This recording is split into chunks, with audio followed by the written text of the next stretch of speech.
Well, I thought I'd make another little video today, the latest in my driving to work series.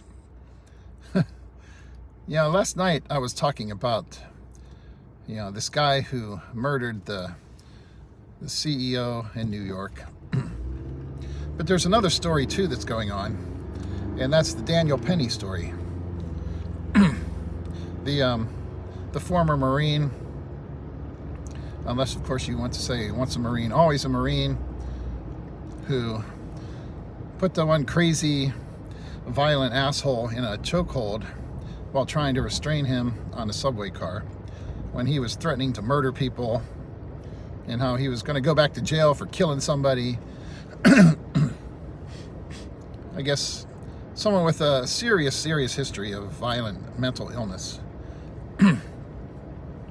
I know what it's like seeing mental illness destroy somebody's life. I have an older sister, a good bit older than me, who fought schizophrenia for her whole life, basically. I don't know, she had a really super bad car accident a few days before she was supposed to graduate from high school. Got in a wreck, this little car she was driving, and some drunk driver in a big station wagon came around a turn on the wrong side of the road, and I guess she slammed on her brakes to try and keep from hitting him, which, with the technology of those days, all that did was make the car lock up and skid. It slid over into the other lane, at which point he decided to go back in the other lane. But she and my one cousin were in the car on their way to school, and they said a lot of those guys, those emergency responders, were standing around crying at the scene, My one cousin, I guess she had a really bad cut. I think her one eye was basically hanging out, My sister had a really bad head injury. Her leg was broken in 4 places. She had it jammed down on the brake pedal when they impacted, Horrible crash. Laid around in a body cast for like 6 months. I don't know if that had some impact on, things or not. I'm sure it couldn't have helped. But mental illness can destroy your family, There were things I went through with my sister. I mean, I worshipped her when I was a kid, Wasn't expecting to talk about this and get emotional about it, But bought me my first little guitar when I was like 10 years old, And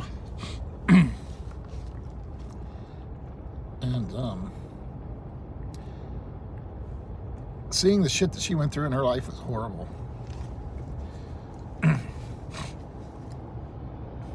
I know how it impacts families and stuff, But if you've got someone with a mental illness trying to kill you, what are you going to do? Say, well, I'm not going to defend myself because you're mentally ill, I mean, mental illness is a horrible problem.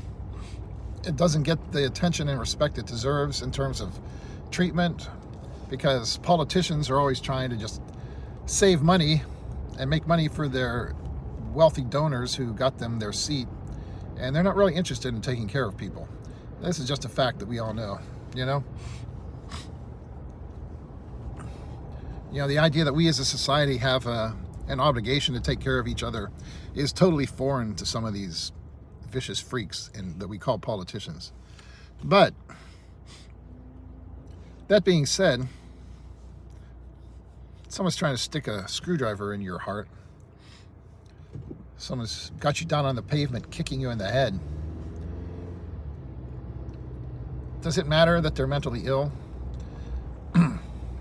Does it matter if they had a tough childhood and their father was a piece of crap, their mother was a piece of crap? None of that stuff is relevant in the moment. In the moment, when someone is acting like that, they are, to put it bluntly, a tactical problem to be solved, Once you solve that tactical problem, that immediate pressing issue, then you can worry about all those other things. When you're facing an immediate threat of serious bodily injury or death, your response to that threat has to be as immediately effective as possible, because the threat's immediate. The danger is imminent and immediate, and if you don't solve the problem now, you're going to be dead or injured or in a wheelchair or laying in a hospital bed as a quadriplegic for the rest of your life, you know? It's not your responsibility when someone is trying to murder you to be worrying about their well-being at that point in time. But you look at this Daniel Penny situation. I saw a little bit of, Judge Jeanine's interview they did with him. They showed just some clips of it on the 5. I don't have the Fox Nation thing. Didn't watch all of it, But, they're talking about how he said that he would be willing, of course, to do it again, even knowing what he went through. And there are a lot of people like that. James Yeager, who is now no longer with us, unfortunately, he had a video one time, a series he did on active shooters, He said you can, there's like 4 possibilities, 4 things you can be. You can be a live coward, run away from the scene, get away from it. You can be a dead coward, you can stay there and do nothing and still be killed. Or you can be a live hero, get involved, solve the problem, and survive. Or maybe a dead hero, You get involved, you try to stop the person or people, and maybe you end up dying in the attempt. Maybe you kill them, but some trigger-happy responding officer shows up and blows you away. Gabe Suarez has often said, how do you know at a scene like that who's the good guy and who's the bad guy? He's like, well, it should be pretty obvious because the bad guy is doing bad guy things. The bad guy is running around shooting innocent people. If you have half a brain, you should be able to figure out who's the good guy and who's the bad guy. But sometimes, in order to do the right thing, you have to take that chance and face negative consequences. I myself, my goal is to live a totally low-profile life for the rest of my life. I don't want any more issues in my life with anything. I don't want the media digging in to my life and digging all the skeletons out of my closet and making my life hell. Because that's what happens in a lot of these cases. For sure, if you're a white guy and the person who's attacking you that you have to stop is black and you take the action you might need to take, the media is going to be all over you, You're going to have the usual suspects from MSNBC and who is that, Reverend Al and people like that, coming into your neighborhood and trying to start a race riot and things like that. That's just a fact of life. For sure, even if you didn't do anything that's wrong and all the sane people know that, you're going to be filed, have a criminal suit filed against you where the family tries to destroy you and take all your money and ruin you. You can see what was going on outside the courthouse there in New York with some of these people, like the one black guy, I forget his name. I don't know if he's with BLM. Talking about need to kill the white people and, all the white people need to be killed, and telling Daniel Penny, you're not welcome in our city, their city. Nobody else is, just theirs, But all this bullshit about wanting to make it look like everything is a racial incident or racially motivated. How do you know if a use of force incident is racially motivated? It's a very simple question. You have to ask yourself, would that person have done the same thing if the person attacking them was the same race they are, I mean, maybe there are people in this world who are stupid enough to just stand there and let somebody murder them or their wife or some other innocent person just because they have a different color skin, and I can't stop them. Some people might say I'm a racist, But the key question is, would you have handled that issue any differently if the person had been a different color skin, from what they were?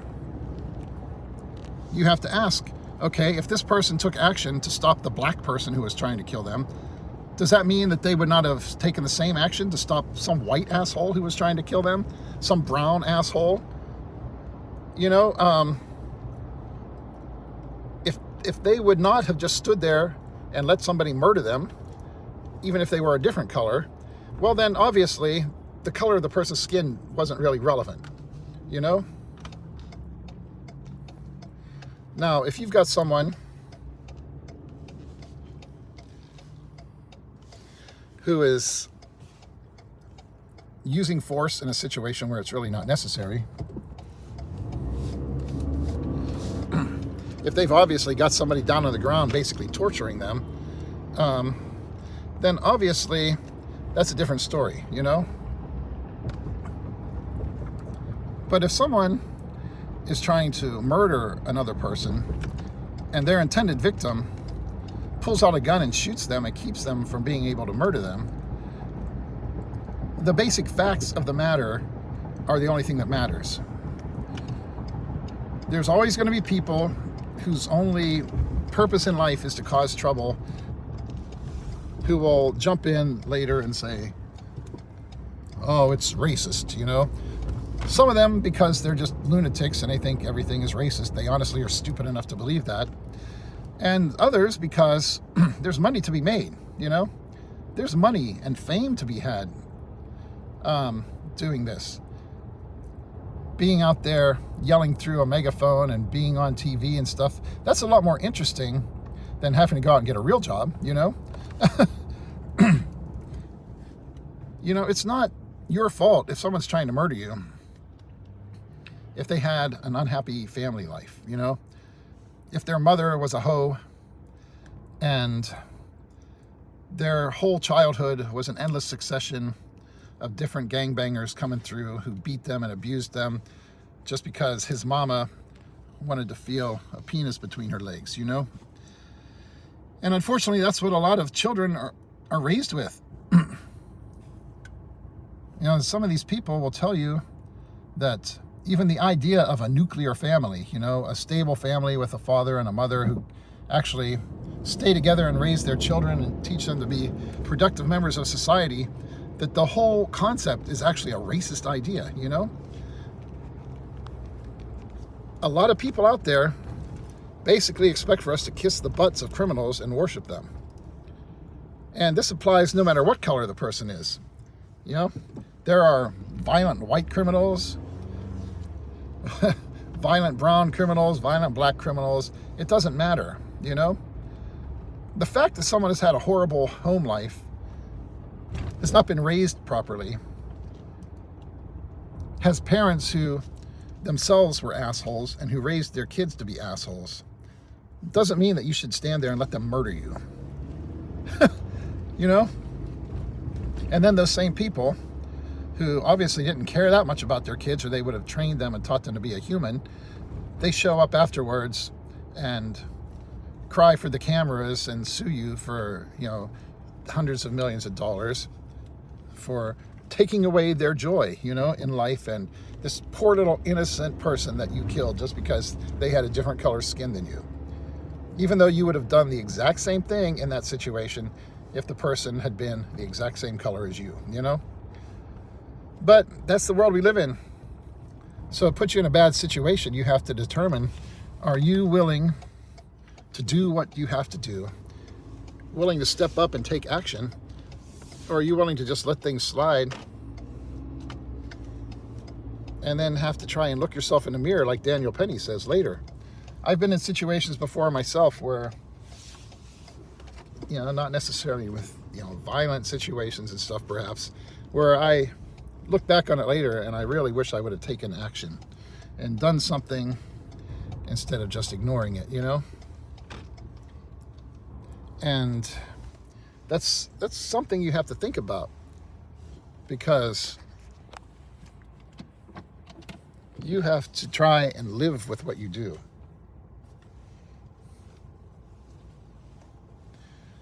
And a lot of us, you know, just aren't willing to live with certain things. You see these, a lot of people, they have this attitude, well, Not my people, not my problem.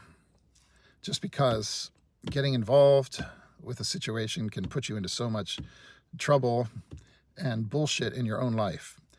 You know, it's like I say, in my personal life, all I want to do is just get through to retirement, spend the rest of my life not having any issues with anybody. I don't want to shoot anybody. I don't want to get in any fights.